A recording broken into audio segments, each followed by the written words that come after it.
अस्सलामुअलैकुम दोस्तों, उम्मीद करता आप खैरियत से होंगे। मैदे की तेजाबियत को कम करने के लिए मिप्राजोल, एसमिप्राजोल के जो कैप्सूल है उनको बहुत ज़्यादा इस्तेमाल किया जाता है, लेकिन बाद औक़ात इन कैप्सूल को लंबे अरसे तक इस्तेमाल करने की वजह से कोई ज़्यादा खातर फ़र्क नहीं पड़ता। तो आज की दुनिया में एक नई मेडिसिन का बहुत ज़्यादा चर्चा है। वेनोप्राजोल के नाम से इसको बहुत ज़्यादा जाना जाता है। 10 मिलीग्राम और 20 मिलीग्राम की स्ट्रेंथ में ये अवेलेबल होती है। वोनोजान के नाम से बहुत ज़्यादा इसको इस्तेमाल किया जाता है। गेट्स कंपनी का ब्रांड है, बहुत ही अच्छी वेनोप्राजोल इसमें पाई जाती है।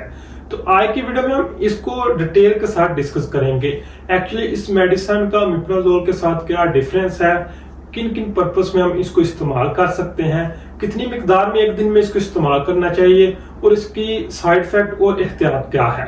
तो सबसे पहले अगर हम वेनोप्राजोल के मैकेनिज्म ऑफ एक्शन की बात करें तो ये बिल्कुल उसी तरह काम करती है जिस तरह ओमिप्राजोल करता है। मतलब कि इसने इनहिबिट करना होता है हाइड्रोजन आयन को और पोटेशियम एटीपेज एंजाइम को।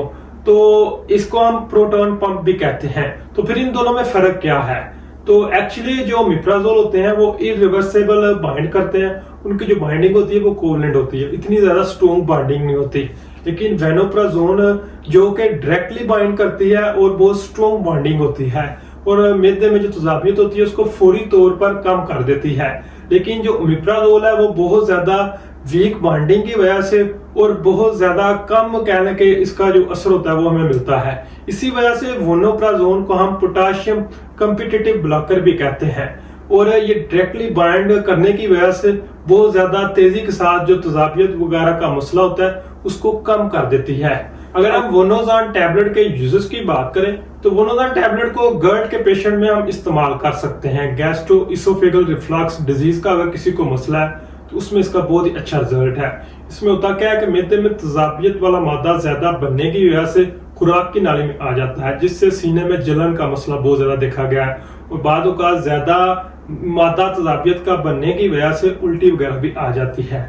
तो ऐसी प्रॉब्लम में वोनोजान टैबलेट को हम इस्तेमाल कर सकते हैं। इसके अलावा वोनोजान टैबलेट को हम एरोसिव एसोफेगाइटिस में भी इस्तेमाल कर सकते हैं।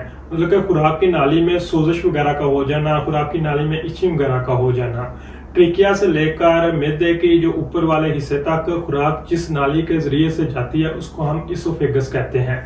तो अगर उसमें सोजिश हो जाए तो खुराक खाने में बहुत ज्यादा तकलीफ होती है और दर्द और जलन वगैरह का एहसास होता है।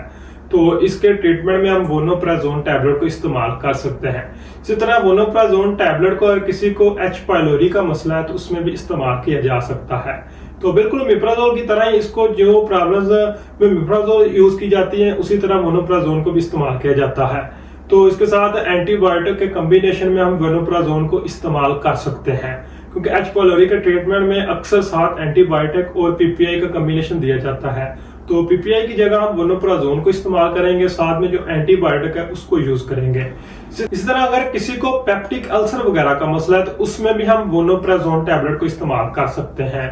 पेप्टिक अल्सर में होता क्या है, हमारे मैदे की जो इनर लाइनिंग वगैरह होती है और कहने के इंटेस्टाइन का जो स्टार्ट वाला हिस्सा होता है उसमें सोजश और जख्म वगैरह का होने का मसला होता है। तो उसके ट्रीटमेंट में भी हम इसको इस्तेमाल कर सकते हैं। किस्म के पेन किलर को लंबे अरसे तक इस्तेमाल करने की वजह से बहुत ज्यादा मैदे में अल्सर वगैरह बनने के चांस होते हैं, मैदे में जख्म बनना शुरू हो जाते हैं और ओवर द काउंटर मुख्तलिफ किस्म की पेन किलर को इतना ज्यादा इस्तेमाल किया जाता है। अक्सर लोग बहुत ज्यादा दर्द वाली गोलियां खाने की वजह से मैदे के मसले का शिकार हो जाते हैं। तो ऐसे अफराद में भी हम वोनोप्राजोल टैबलेट को इस्तेमाल कर सकते हैं। वोनोप्राजोल टैबलेट के अगर साइड इफेक्ट की बात करें तो इसके इस्तेमाल से डायरिया वगैरह का मसला हो सकता है, कब्ज वगैरह का मसला हो सकता है, माइल्ड किस्म की खारिश वगैरह का मसला हो सकता है। इसकी डोज और तरीका इस्तेमाल की बात करें तो 10 मिलीग्राम या 20 मिलीग्राम की टैबलेट को हम दिन में एक मरतबा इस्तेमाल कर सकते हैं।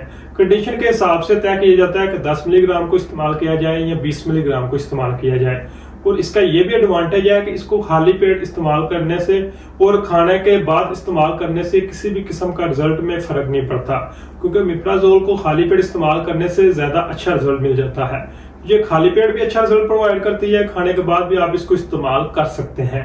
इस तरह अगर इसकी प्रेगनेंसी और ब्रेस्ट फीडिंग मदर में इस्तेमाल की बात करें तो इस बारे में इसकी स्टडी अभी कंप्लीट नहीं, मतलब कोई भी ऑथेंटिक डाटा नहीं, तो उसमें इस्तेमाल करने से एहतियात करनी चाहिए।